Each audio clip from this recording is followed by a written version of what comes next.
So you decided to join the Army. Well, welcome to Fort Jackson. And if your recruiter hasn't told you yet, reception is gonna be a blast. Trust me. Their reception on our first night, we didn't get any sleep, and the drill sergeants would go running around and just start yelling at us because we'd fall asleep, obviously, from going all that time with no sleep. Food there's terrible. It's very small amounts, but you got to get used to that, especially when you're out in the field. It's small amounts and all that. And then all reception really is just a bunch of shots. Basically everything at MEP's redone. So the government's just practically wasting your time.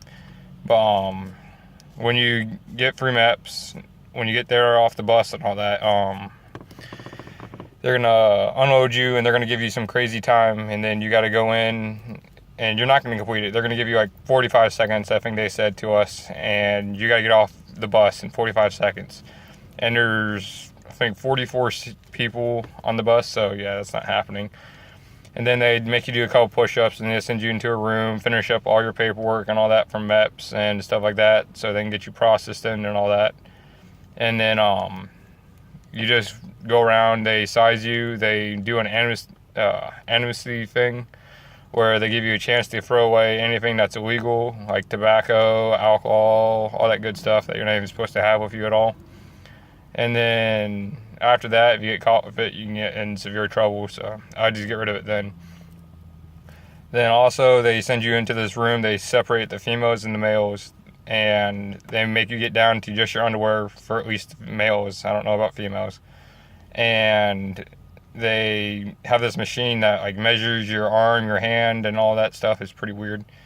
And then you go on from there into a warehouse kind of thing, and they pass out your PT uniforms and a couple other things to you. But you're not getting your OCPs, boots, or any of that stuff until later on in the week.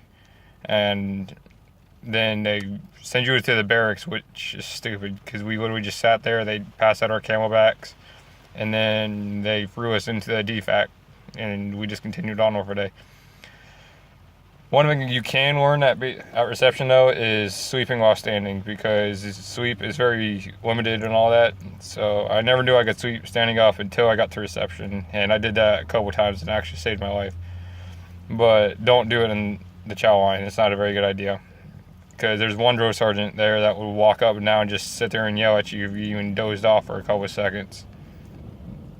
But during that time, I don't know, maybe it was just a lack of sleep, but I couldn't even barely stand there. I feel like I was going to fall over. But after a couple of days of that, I felt better.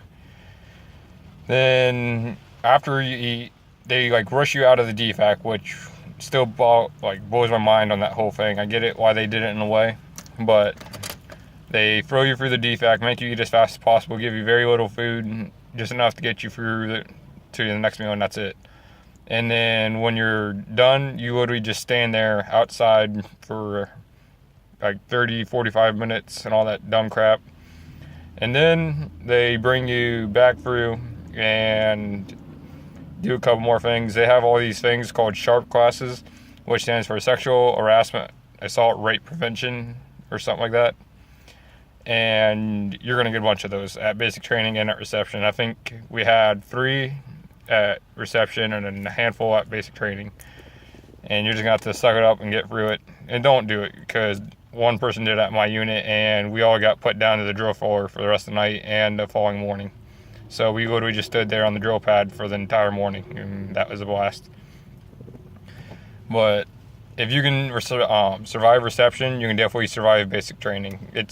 Basic's not hard, just the whole mental part of it is never quit, and the physical part is just push yourself farther than they're pushing at you. The drill sergeants are going to push you, they're going to make fun of you, they're going to tease you, they're going to do everything to make you want to quit. Just keep pushing through it, though. And one thing I will say, though, about reception is it's a lot of waiting. I'm not a very patient person, so that's why I hated it so much. But if you're patient, you're going to like it. It's not going to be that bad. And then at the end, just don't be like the guys. One night they decided they were going to go use the latrine without asking a drill sergeant. So they ran behind the building and used it, and they got in pretty big trouble from what I hear. I don't know what happened to them. He said he was going to call the MPs, but I don't think he ever did.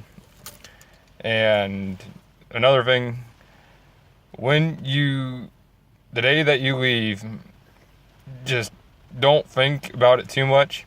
I lost count how many people got sick when we were in morning formation that day. Just don't think about it. It's going to be over before you realize, and you're going to miss your family. And if you have drill sergeants anything like mine, the harder you push yourselves, the less phone calls you get. We finished second in just about everything, and we only had 5-minute phone calls. Well, platoon that finished third or fourth and everything got freaking 30-minute phone calls at one point. So you just got to push yourself farther and harder. And literally that's all it is at reception. It's just a lot of waiting. During the shots part, I think I had 17 or 18. One guy had 19. And even at that, they stick them in you so fast. I think it was maybe 30, 45 seconds worth of shots. They just sit there and they just keep sticking you. You don't even feel it until you walk away. But other than that, it definitely could be better. It could be worse in a way. I'm just happy reception was over when I got to my unit. But I wish you all luck out there. Remember, don't quit, don't stop. Always push yourself farther. After you get done with that final ruck march, you're going to be happy you did it. Just don't get stuck with those friends like I had. They were mean and all that. But I wish you guys luck out there.